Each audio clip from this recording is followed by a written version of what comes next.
నోట్ల రద్దుపై సామాన్యుల నుంచి ఆర్థికవేత్తల వరకు ఒక్కొక్కరికి ఒక్కో అభిప్రాయం ఉంది. మోడీ భక్తులు ఆయన నిర్ణయాన్ని సమర్థిస్తూ ఉంటే మరో వర్గం తీవ్రంగా వ్యతిరేకిస్తోంది. అయితే అమితాబ్ ఫ్యామిలీ మాత్రం రెండు రకాల వాయిస్లు వినిపిస్తోంది. అమితాబ్ సహా ఆయన కుటుంబ సభ్యులందరూ మోడీకి జై కొడితే జయా బచ్చన్ మాత్రం ప్రధానిపై ఫైర్ అవుతున్నారు.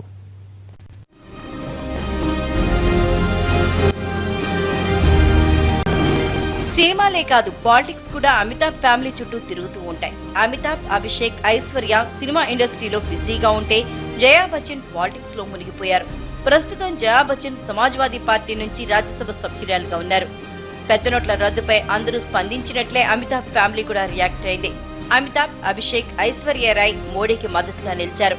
నల్లధనంపై పోరాటం చేయాల్సిందేనని, సరైన సమయంలో సరైన నిర్ణయం తీసుకున్నారని పొగిడేశారు. ప్రజల ఇబ్బందులు తాత్కాలికమేనంటూ మోడీకి సపోర్ట్ గా మాట్లాడారు.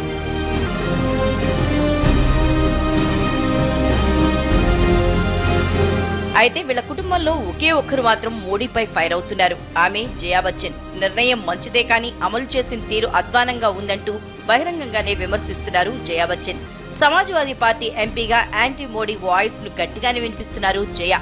మమతా బెనర్జీ చేపట్టిన పోరాటానికి జయ కూడా మద్దతు ప్రకటించారు.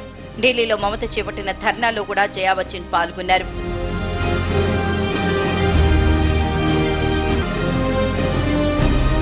యాభై రోజుల తర్వాత దేశం స్వర్గమవుతుందన్న మోడీ వ్యాఖ్యలపై సోషల్ మీడియాలో వస్తున్న సెటైర్లను జయా బచ్చన్ కోట్ చేశారు.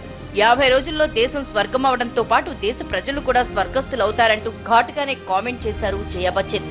పెద్ద నోట్ల రద్దుకు తాను వ్యతిరేకం కాదంటూనే దాన్ని అమలు చేసిన తీరుని తప్పుపడుతున్నారు జయ. ఒకే ఫ్యామిలీలో డిఫరెంట్ వాయిస్ గా మారిపోయారు.